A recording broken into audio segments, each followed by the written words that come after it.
नमस्कार, आप देख रहे हैं इंडिया वॉच। मैं हूं आपके साथ अनुष्ठा। वक्त है बिजनेस वॉच का। मुकेश अंबानी की रिलायंस इंडस्ट्रीज को लेकर एक बड़ा अपडेट आया है। गोल्डमैन सैक्स का कहना है कि रिलायंस इंडस्ट्रीज लिमिटेड के शेयर 84% तक बढ़ोतरी होने की उम्मीद है। विदेशी ब्रोकरेज फर्म रिलायंस इंडस्ट्रीज के कंपनियों के जोखिम, बिजनेस टेलविड वैल्यू और ऑन कॉलिंग बेहतर कैप्सूल एलोकेशन को लेकर उत्साहित हैं। गोल्ड्समैन ने कहा है कि आरआईएल के पीछे 10 सालों में पंजीकृत व्यू में 125 अरब डॉलर से ज़्यादा का निवेश किया गया है, जिसमें से ज़्यादातर हाइड्रोकार्बन और दूरसंचार से लंबी अवधि के लिए खर्च किए गए हैं।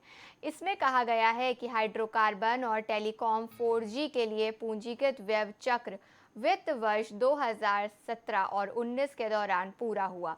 अब 5G को लेकर खर्च किया जा रहा है। गोल्ड्समैन का मानना है कि रिलायंस इंडस्ट्रीज अगले 3 सालों में जिन कारोबारों में अधिक निवेश कर रही है, उनमें कम पूंजीगत व्यय, अधिकतम रिटर्न और कम अवधि के लिए है।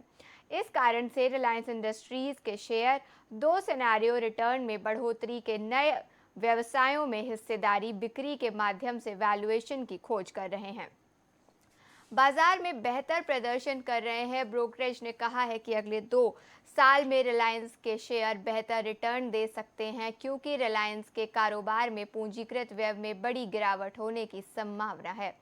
खर्च में कमी तेल से रासायनिक बिजनेस में आएगी। वहीं पिछले 1 महीने की अवधि में रिलायंस इंडस्ट्रीज के शेयर स्पॉट रहे हैं, जबकि साल 2024 में अब तक स्टॉक में करीब 15% की तेजी आई है।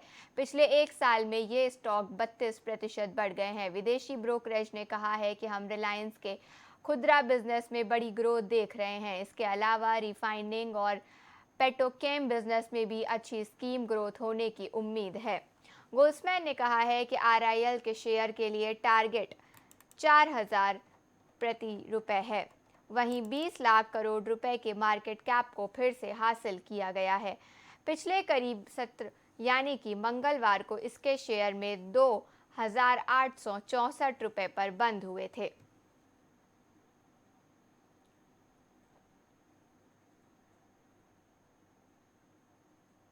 भारत का सबसे बड़ा ग्रुप कथित तौर पर नए बिजनेस के फंडिंग के लिए कई आईपीओ लॉन्च करने पर विचार कर रहा है। इसमें से टाटा कैपिटल, टाटा ऑटोकॉम और systematic, Tata passenger electric mobility, big basket, Tata digital, Tata electronics, Tata housing और टाटा बैटरीज जैसी कंपनियां शामिल हैं। इन कंपनियों को लेकर टाटा ग्रुप अगले 3 साल में आईपीओ लाने पर विचार कर सकता है। बिजनेस टुडे में छपी खबर ईटी की रिपोर्ट्स के अनुसार टाटा ग्रुप बड़ा फंडिंग जुटाने के लिए इन कंपनियों के आईपीओ लाने पर सोच सकता है। ईटी की रिपोर्ट्स में दावा किया गया है कि हाल ही में 9,300 करोड़ रुपए जुटाने के लिए समूह की प्रमुख टीसीएस में 60 हिस्सेदारी की बिक्री की ओर इशारा करती है, जबकि कंपनी की एक कार्यकारी के हवाले से रिपोर्ट में कहा गया है कि फैसलों पर विचार किया जाएगा और सबसे अधिक संभावना ये है कि 20 या 25 साल पहले शुरू किए गए व्यवसाय अब डेवलप भी हो रहे हैं और फंडिंग के लिए तैयार हैं। इसके साथ ही टाटा मोटर्स अपने इलेक्ट्रॉनिक वाहनों और Jaguar land rover luxury car बनाने वाली यूनिट के प्राइस को अनलॉक करने के लक्ष्य से अपने पैसेंजर और कमर्शियल व्हीकल के कारोबार को 2 लिस्टेड कंपनियों में बांटने पर विचार कर रही है। कंपनी ने एक फाइलिंग में कहा था कि कमर्शियल बिजनेस में ट्रकों और बसों का निर्माण, इससे संबंधित निवेश एक अलग यूनिट में होंगे। दूसरी कंपनी में यात्री कार, इलेक्ट्रिक वाहन, जैगुआर लैंड रोवर और इससे अधिक संबंधित निवेश शामिल होंगे। गौरतलब ये है कि पिछले साल नवंबर में टाटा मोटर्स की सहायक कंपनी टाटा टेक्नोलॉजीज को लिस्ट किया गया था, जो कि 2004 में टाटा कंसल्टेंसी सर्विसेज के आईपीओ आने से लगभग 2 दशकों में समूह का पहला आईपीओ पेशकश था। इन कंपनियों को लेकर टाटा ग्रुप अगले 3 साल में आईपीओ लाने पर विचार कर सकता है। इसमें से टाटा कैपिटल, टाटा ऑटोकॉम और टाटा पैसेंजर इलेक्ट्रॉनिक मोबिलिटी जैसी कई कंपनियां शामिल हैं।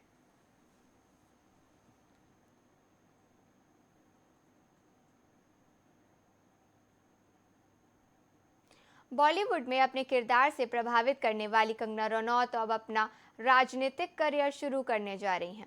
बीजेपी में लोकसभा चुनाव में कंगना को हिमाचल प्रदेश की मंडी से टिकट दिया गया है। कंगना का राजनीति में आना कोई बहुत बड़ा सरप्राइज नहीं है।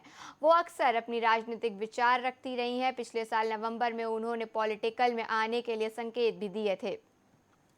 अपने शानदार एक्टिंग और दर्शकों पर अमिट छाप छोड़ने वाली कंगना को बॉलीवुड की क्वीन के नाम से जाना जाता है। उन्होंने 2006 में अनुराग बसु की फिल्म गैंगस्टर से बॉलीवुड में एंट्री ली थी। कंगना ने करियर के दौरान Lamhe, Fashion Raaz, Once Upon a Time in Mumbai, Queen, Tanu Weds Manu, Manikarnika, Panga जैसी कई मशहूर फिल्में की हैं। आइए जानते हैं राजनीतिक दुनिया में कदम रखने वाली अभिनेत्री कितनी अमीर हैं और उनकी नेटवर्थ क्या है। एक मूवी के लिए कितनी फीस चार्ज करती हैं। पॉलिटिक्स पर खुलकर विचार रखने वाली कंगना का जन्म 23 मार्च को हिमाचल के मंडी में हुआ था। उन्होंने माँ एक स्कूल टीचर हैं और उनके पिता एक बिजनेसमैन हैं। इनका परिवार पहले से ही राजनीति से जुड़ा हुआ है। किरदार पर दादा सरजू सिंह रनौत विधायक थे। हालांकि इसके बाद कोई राजनीति में सक्रिय नहीं रहा। कंगना अपनी लाइफ में कुछ अलग करना चाहती थी। इसी की हसरत लिए वो 16 साल में उम्र में ही घर से भाग गई थी। शुरुआत में तो उन्हें बहुत स्ट्रगल करना पड़ा, लेकिन अपनी प्रतिभा के दम पर उन्होंने बड़ा मुकाम हासिल किया। बिना गॉडफादर के अपनी पहचान बनाई। आज ये मूवी करने के लिए एक्ट्रेस ने भी ज़्यादा फीस लेती हैं। मीडिया रिपोर्ट्स में दावा किया गया है कि कंगना रनौत की नेटवर्थ करीब 95 करोड़ रुपए है। कंगना एक फिल्म के लिए 15 से 25 करोड़ रुपए तक लेती हैं, जिस कारण उनकी गिनती बॉलीवुड की महंगी अभिनेत्रियों में होती है। कहा जाता है कि उन्होंने अपनी हालिया फिल्म थलाइवी के लिए 24 करोड़ रुपए वसूले थे। फिल्म के अलावा कंगना रनौत कई ब्रांड से भी जुड़ी हैं और वो एक विज्ञापन के लिए 3 से 3.5 करोड़ रुपए चार्ज करती हैं। इसके अलावा वो एक निर्देशक और निर्माता भी हैं। इसके लिए उनकी आय बढ़ी हुई है।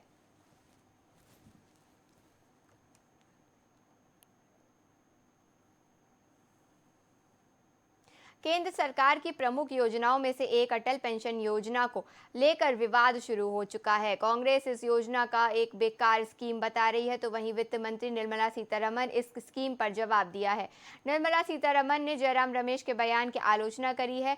अटल पेंशन योजना एक ऐसी स्कीम है जो असंगठित क्षेत्र के श्रमिकों पर ध्यान रखकर डिजाइन करी गई है। ये इस तरीके की पहली योजना है जिसके तहत गारंटीड पेंशन दिया जाता है। असंगठित क्षेत्र के श्रमिक इस योजना के तहत निवेश पर 60 साल बाद गारंटी 1 से 2,000 रुपए तक मंथली पेंशन पा सकते हैं। स्कीम कांग्रेस महासचिव जयराम रमेश ने मंगलवार को कहा कि ये मोदी सरकार की नीति निर्माण का एक उपयुक्त प्रतिनिधित्व है, जिसका कुछ ही लाभ वास्तव में लोगों तक पहुंच रहा है। एक मीडिया रिपोर्ट्स का हवाला देते हुए उन्होंने कहा कि अटल पेंशन योजना से बाहर होने वाले 3 में से करीब 1 ऐसे हैं जिनका अकाउंट बिना उनके स्पष्ट अनुमति के खोला गया था।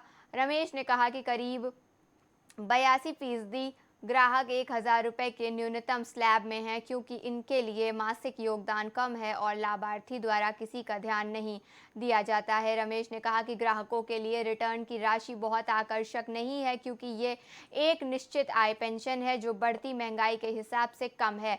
अटल पेंशन योजना एक बहुत ही खराब तरीके से डिज़ाइन की गई योजना है। एक कागजी शेर है जिसमें लोगों को भाग लेने के लिए धोखा देने और मजबूर करने के लिए अधिकारियों की आवश्यकता होती है। उन्हें कहा गया कि लोगों तक पहुंच भी नहीं पा रही है। इस मीडिया रिपोर्ट्स में भारतीय सामाजिक विज्ञान अनुसंधान परिषद के हालिया नमूना अध्ययन का हवाला दिया गया है। वहीं इस योजना को लेकर निर्मला सीतारमण ने जवाब दिया तो अटल पेंशन योजना गरीबों और विनम्र मध्यम वर्ग के लिए सब्सिडी वाली स्कीम है। सोशल मीडिया पर एक पोस्ट में निर्मला सीतारमण ने कहा कि अटल पेंशन योजना को बेहतर ढंग से डिजाइन किया गया है। इस योजना के तहत प्रीमियम का भुगतान ऑटोमेटिक हो जाता है। इसके अलावा हर साल इससे जारी रखने का निर्णय ले सकते हैं या बंद भी कर सकते हैं। यह रिटायरमेंट के लिए सेविंग स्कीम है।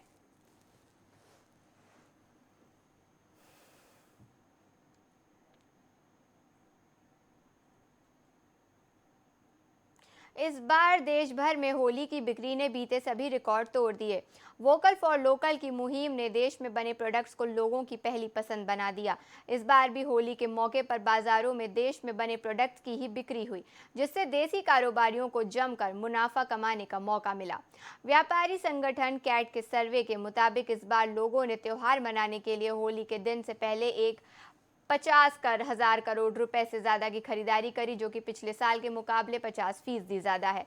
अकेले दिल्ली में ही 5000 करोड़ रुपए से ज्यादा का कारोबार हुआ। पहले भारतीय व्यापारी चीन के रास्ते सामान को मांगते थे, लेकिन 2020 में गलवान घाटी में हुई झड़प के बाद से भारत में ग्राहक और व्यापारी चीन के सामान का बॉयकॉट करने लग गए हैं। ऐसे में इस बार भी होली में चीन सामान बाजार से नदारद रहे और व्यापारियों ने देश में बने रंग गुलाल पिचकारी की बिक्री और लोगों ने भी होली पर देश में बने सामानों पर जमकर पैसा खर्च किया।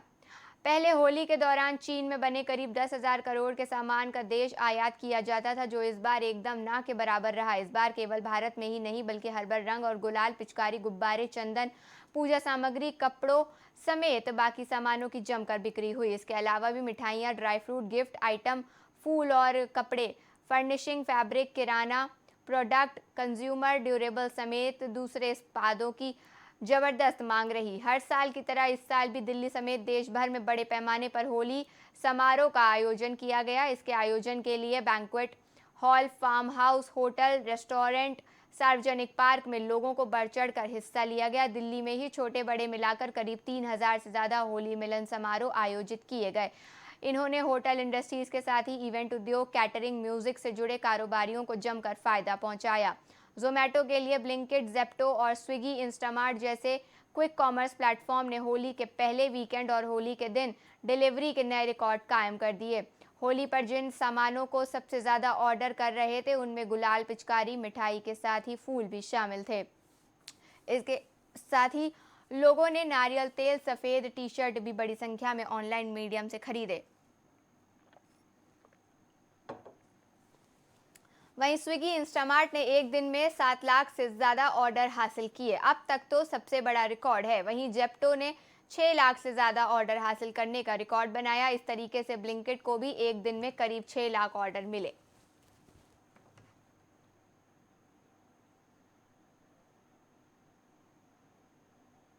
सेबी रजिस्टर्ड इन्वेस्टमेंट एडवाइजर तेज मंदी का कहना है कि इस वित्त वर्ष के लिए टैक्स बचाने के लिए अभी भी वक्त है।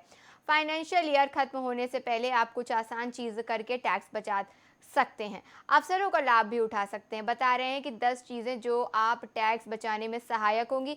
आपको ये जानकर आश्चर्य हो सकता है कि 31 मार्च 2024 न केवल आईटीआर दाखिल करने की अंतिम तिथि है, बल्कि ये पिछले वर्षों के लिए भी अपडेटेड आईटीआर दाखिल करने की अंतिम तिथि है। अगर आपने एफवीवाई निर्धारण या एफवीवाई के लिए अपनी आय का गलत विवरण दिया है तो ये आय छूट गई है। आपके पास अभी भी एक मौका है। आप 31 मार्च 2024 से पहले अपडेटेड आईटीआर दाखिल कर सकते हैं। ऐसा करने से आप बाद में अधिक टैक्स का भुगतान करने से भी बच सकते हैं और 31 मार्च से पहले टैक्स बचत के लिए निवेश करना एक बेहतरीन रणनीति है।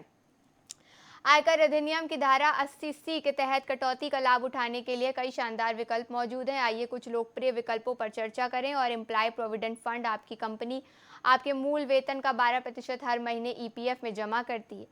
ये ना सिर्फ टैक्स बचत का एक शानदार तरीका है, बल्कि आपके भविष्य के लिए भी फायदेमंद है। पब्लिक प्रोविडेंट फंड का सरकार की एक सुरक्षित योजना है जिसमें 15 साल के लिए निवेश किया जाता है। 7 साल बाद आप आंशिक रूप से राशि निकाल सकते हैं और वर्तमान में पीपीएफ पर लगभग 8% का ब्याज मिलता है। इक्विटी लिंक्ड सेविंग्स ये उन लोगों के लिए अच्छा विकल्प है जो थोड़ा जोखिम लेकर अच्छा रिटर्न पाना चाहते हैं। वहीं फंड शेयर बाजार से जुड़ा होता है तो इसमें 3 साल का लॉक इन पीरियड भी होता है।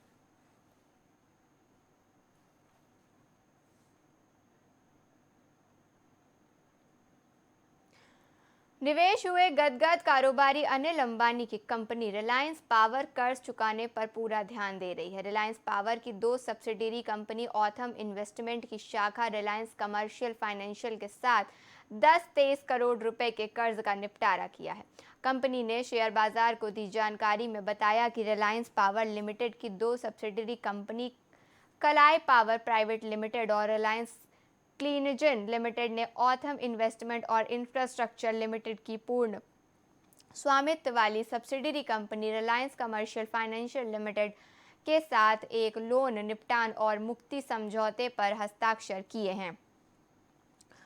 कंपनी ने बताया कि 1,23 करोड़ रुपए के कर्ज का निपटान किया गया है। तो वहीं पे रिलायंस कमर्शियल फाइनेंस के साथ ऋण समझौता रिलायंस पावर द्वारा महाराष्ट्र में अपनी 45 मेगावाट की पवन ऊर्जा परियोजना रिन्यूएबल एनर्जी और 132 करोड़ रुपए में बेचने की घोषणा के कुछ दिन बाद आया है। वहीं कलाई पावर ने दिसंबर 2023 में अरुणाचल प्रदेश में अपनी प्रस्तावित 1200 मेगावाट की जल विद्युत परियोजना के विकास अधिकार टीएचडीसी इंडिया लिमिटेड को 128 करोड़ रुपए में बेच दिए थे। तो कंपनी के एक अधिकारी के मुताबिक इन संपत्तियों की बिक्री से जुटाए गए कोष का इस्तेमाल कर्ज चुकाने में किया गया।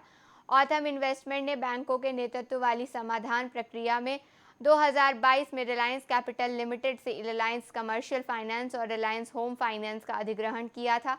रिलायंस पावर पिछले कुछ महीने में सक्रिय रूप से डीबीएस बैंक और आईसीएस बैंक, एक्सिस बैंक सहित विभिन्न बैंकों के साथ ऋण निपटान समझौते पर हस्ताक्षर कर रही है।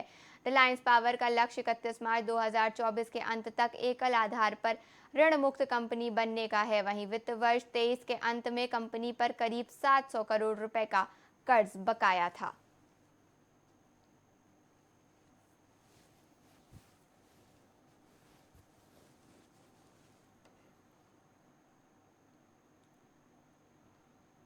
फाइनेंशियल ईयर यानी 1 अप्रैल से सफ़र महंगा होने जा रहा है। National highways authority of India इस बारे में अधिसूचना जारी कर दी है। टोल टैक्स में 5% तक बढ़ोतरी की गई है। वहीं Delhi Mumbai expressway, interns peripheral और दिल्ली मेरठ एक्सप्रेसवे पर भी सफ़र करना महंगा हो जाएगा।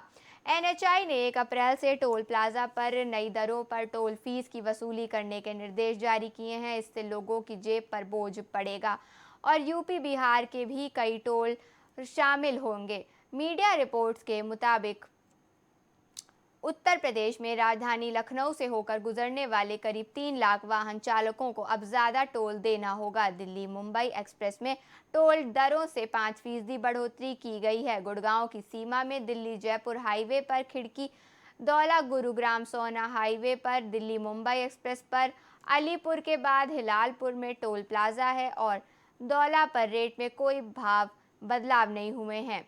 वहीं कार की एक तरफा यात्रा के टोल 115 रुपए से बढ़कर 125 रुपए कर दिया गया है। इसी तरीके से हल्के कमर्शियल वाहनों के लिए 190 रुपए के बजाय 205 रुपए देने होंगे। वहीं अधिकारियों का ये भी कहना है कि दिल्ली मुंबई एक्सप्रेसवे पर 5% टोल दर बढ़ेगी। लखनऊ से गुजरने वाली 3 राष्ट्रीय राजमार्ग पर बने टोल प्लाजा पर भी टोल की दरों में बढ़ोतरी की गई है। इसके साथ ही 1 अप्रैल से ईस्टर्न पेरिफेरल और दिल्ली मेरठ एक्सप्रेसवे पर सफर करना भी महंगा हो जाएगा। इससे लाखों वाहन चालकों की जेब पर बोझ पड़ जाएगा। एनएचआई ने ईस्टर्न पेरिफेरल एक्सप्रेस और दिल्ली मेरठ एक्सप्रेस पर टोल वसूल करने की जिम्मेदारी एक निजी कंपनी को दी है।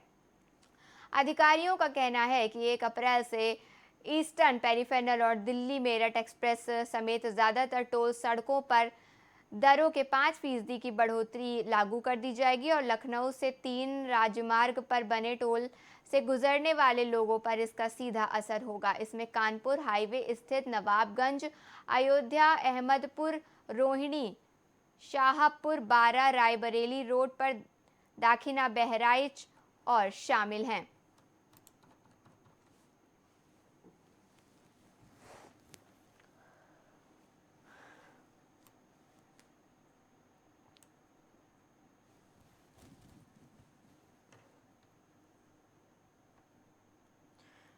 यूपीआई के साथ देश अब विदेश भी पहुंच चुका है। फ्रांस के बाद पड़ोसी देश श्रीलंका और मॉरिशस में भारतीय यूजर्स यूपीआई के जरिए आसानी से पेमेंट कर पाएंगे। भारत में यूपीआई की शुरुआत साल 2016 में हुई थी। इस डिजिटल पेमेंट सिस्टम का national payment corporation of India corporate करता है।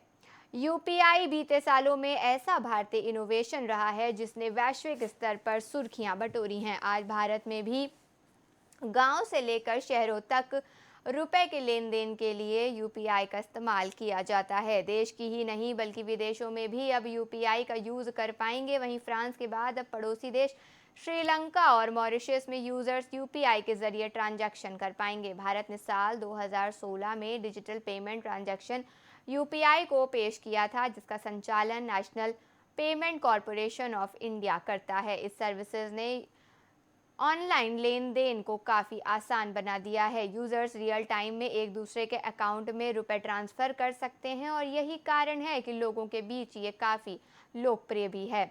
यूपीआई के ज़रिए 18 लाख करोड़ का ट्रांजैक्शन किया गया है, तो वहीं पिछले साल 22 की समान अवधि से ये करीब 50% अधिक है। पिछले हफ्ते फ्रांस ने ऐलान किया कि एफिल टावर देखने वाले भारतीय पर्यटक यूपीआई पेमेंट करके टिकट खरीद पाएंगे। अब श्रीलंका और मॉरिशस में भी यूजर्स यूपीआई से पेमेंट कर पाएंगे। आपको बता दें, यूपीआई अब आम जनजीवन के लिए बहुत ही ज़रूरी उत्पाद बन गया है। यूपीआई की वजह से आज बहुत सारे काम आसान हो चुके हैं और बीते सालों में भारतीय इनोवेशन भी रहा है, जिससे वैश्विक स्तर पर सुर्खियां बटोरी हैं। आज भारत में गांव से लेकर शहरों तक रुपए के लेन देन के लिए यूपीआई का इस्तेमाल किया जाता है। वहीं देश ही नहीं बल्कि विदेश में भी यूपीआई को यूज़ करना आसान हो गया है। फ्रांस के बाद अब पड़ोसी देश श्रीलंका और मॉरिशस में यूजर्स यूपीआई के जरिए ट्रांजैक्शन भी कर पाएंगे। भारत ने साल 2016 में डिजिटल पेमेंट ट्रांजैक्शन यूपीआई को पेश किया था, जिसका संचालन national payment corporation of India NPCI करता है। इस सर्विसेज से रुपए के ऑनलाइन लेन देन में काफ़ी आसान बना दिया है। यूजर्स रियल टाइम में एक दूसरे के अकाउंट में रुपए ट्रांसफ़र भी कर सकते हैं। यही कारण है कि लोगों के बीच ये काफ़ी लोकप्रिय है। यूपीआई के जरिए 18 लाख करोड़ रुपए का ट्रांजैक्शन किया गया है। पिछले साल 2022 की समान अवधि से ये करीब 74% अधिक है। पिछले ही हफ्ते फ्रांस ने ऐलान किया था कि एफिल टावर देखने वाले भारतीय पर्यटक यूपीआई पेमेंट करके टिकट खरीद पाएंगे। अब श्रीलंका और मॉरिशस में भी यूजर्स यूपीआई से पेमेंट कर पाएंगे।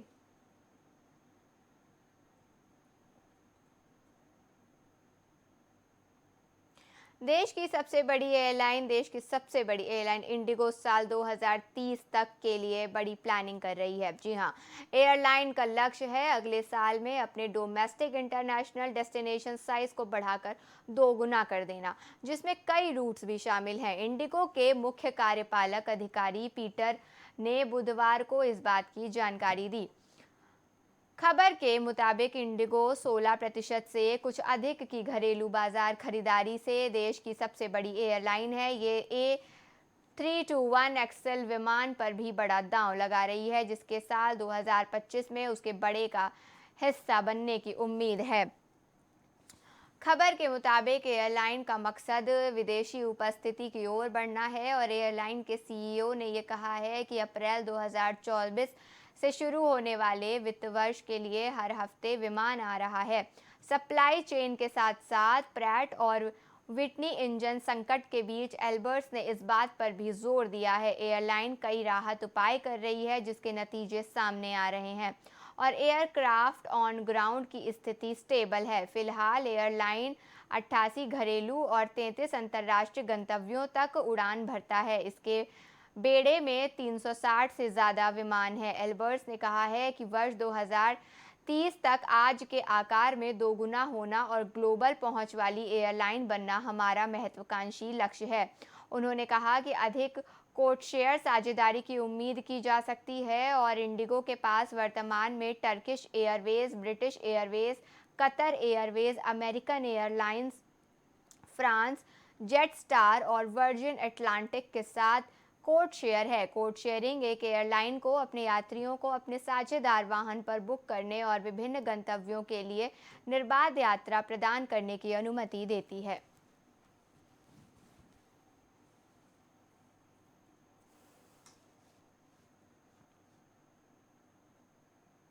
बिजनेस वॉच में फिलहाल इतना ही। देश और दुनिया की तमाम बड़ी खबरों के लिए देखते रहिए इंडिया वॉच।